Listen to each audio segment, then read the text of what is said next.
भारतामध्ये सर्वाधिक सुरक्षित ठिकाण म्हणजे भारताचं संसद, पार्लमेंट. या पार्लमेंटची जी सेफ्टी आहे, जी सुरक्षा आहे, ही वेगवेगळ्या एजन्सीच्या मार्फत वेगवेगळ्या लेव्हलवर, वेगवेगळ्या लेयर्समध्ये केल्या जाते. तुमच्यासारखा, माझ्यासारखा सामान्य नागरिक जर हा संसद पाहण्यासाठी जर का गेला, तर त्याला वेगवेगळ्या टप्प्यावर त्याची चौकशी होते, तपासणी होते. तपासणी केल्याच्यानंतर, चौकशी केल्याच्यानंतर एखाद्या नागरिकाला ही संसद पाहण्यासाठी आत एंट्री भेटते. रिक्त संसदेच्या आवारामध्ये हायटेक टेक्नॉलॉजीने युक्त असे कॅमेरेसुद्धा लावलेले आहेत, जेणेकरून काही अनुचित प्रकार घडला नाही पाहिजे. आणि ज्यावेळेस संसदेचं सेशन चालू असतं, त्यावेळेस ही सेफ्टी अजूनही काटेकोरपणे पाळल्या जाते.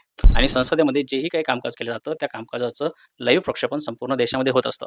याशिवाय सभागृहाच्या आतमध्ये सुद्धा सर्व सेफ्टी प्रिकॉशन आणि सर्व सेफ्टी मेजरमेंट केलेले असतात.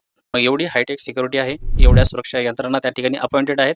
याशिवाय सभागृहाच्या कामकाजाचं लाईव्ह प्रक्षेपण सुद्धा आपल्या देशामध्ये जर होत आहे, तरी सुद्धा जर आपल्या देशाचे पंतप्रधान सभागृहामध्ये जर सेफ नसेल, तर या देशाचे नागरिक या देशामध्ये कितपत सेफ असतील? त्या देशामध्ये जे वर्किंग वुमन्स आहेत, ज्यांना रात्री बेरात्री सुद्धा कामावर जावं लागतं, लहान मुलं आहेत, जे शाळेसाठी किंवा क्लासेससाठी बाहेर जातात, याशिवाय इतर नागरिक आहेत, ज्यांना कोणत्याच प्रकारची सेफ्टी नाही आहे. मग हे नागरिक कितपत सेफ असतील?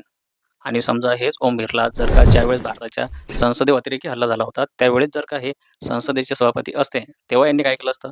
संसदच बंद करून टाकली असती, की पंतप्रधानाला कायमचं संसदेत येऊ नका असं सांगितलं असतं?